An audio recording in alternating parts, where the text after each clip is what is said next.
Free time to talk science. We do that with our new scientist correspondent, Janine Young, joining us in Sydney. Melbourne, Australia. Hello to you, Janine. Melbourne. Yes. Today we're talking about, this is a bit of a controversial one, especially for New Zealanders over the past couple of years or so. This relationship between earthquakes and tides. Has there been some new research into this? Well, where has this come from? Certainly has. A lady called Sachiko Tanaka from the, let me get this right, National Research Institute for Earth Science and Disaster Prevention in Japan has been looking at the relationship between tides and early kind of, if you like, predictor earthquakes before large ones.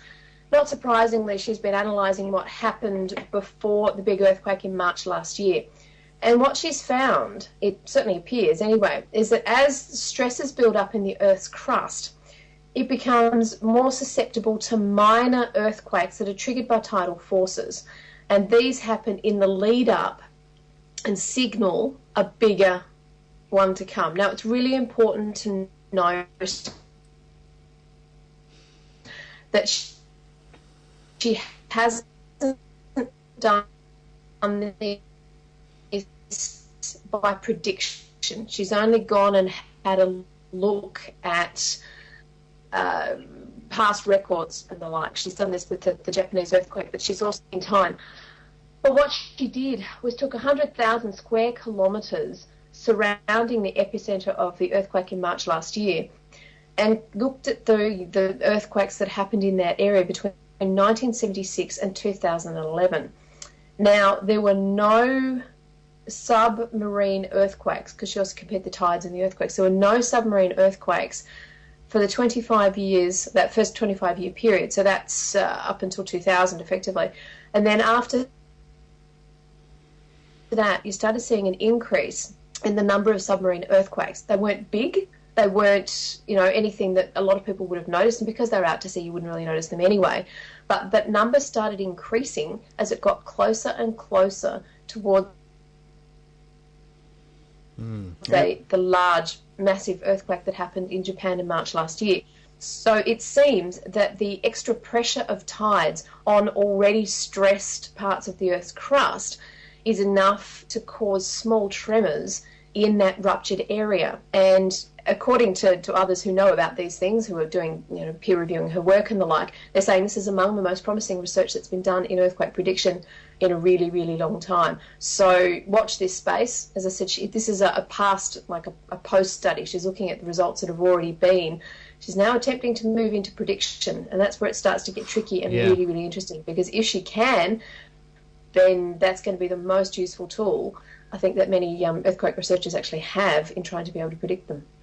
Yeah, certainly. Well, we were watching that one with interest. And apologies to listeners there. There was a couple of breaks there in the audio. Skype isn't being so friendly with us this morning, but we got the general message there. And hopefully we'll get through this one as well, about everyday sounds that can damage hearing, Janine. Yes, it's not just Skype that can break you up.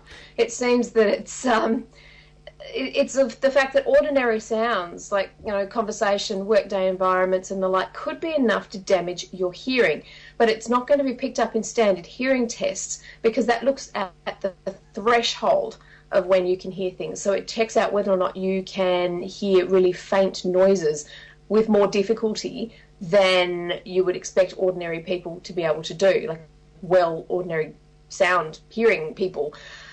But it seems that certainly in rats, researchers in China and the University of California have been exposing them to 10 hours of 65 decibels, which is effectively standard conversation from about a metre away, and then 14 hours of silence to effectively mimic the working day.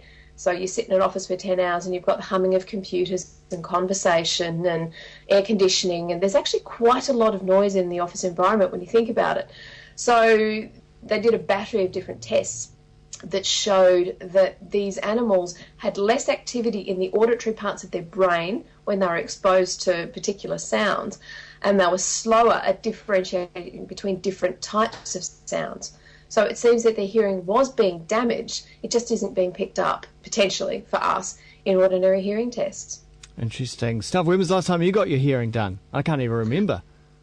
I probably when I was a newborn baby. I've never had my hearing tested, and I must admit that I have a suspicion that my left ear is not as good as my right. Yeah. But in evolutionary terms, when you think about it, the loudest thing our ancestors ever would have been exposed to was probably the roar of a lion. And so, you know, computers and thunder, I air suppose. conditioning and cars and trains and all that sort of stuff is not normal or natural or something that our systems, pardon me, are ready for. Well, certainly, probably no great surprise that it's been damaged. These headphones that I'm wearing, we certainly haven't evolved to cope with the constant sound of that either. And it's funny wandering around this building where you've got people who've been in the biz for many, many years, and you look at how far they've got their volume control up, and it's by increments, by age, and how far their volume goes up.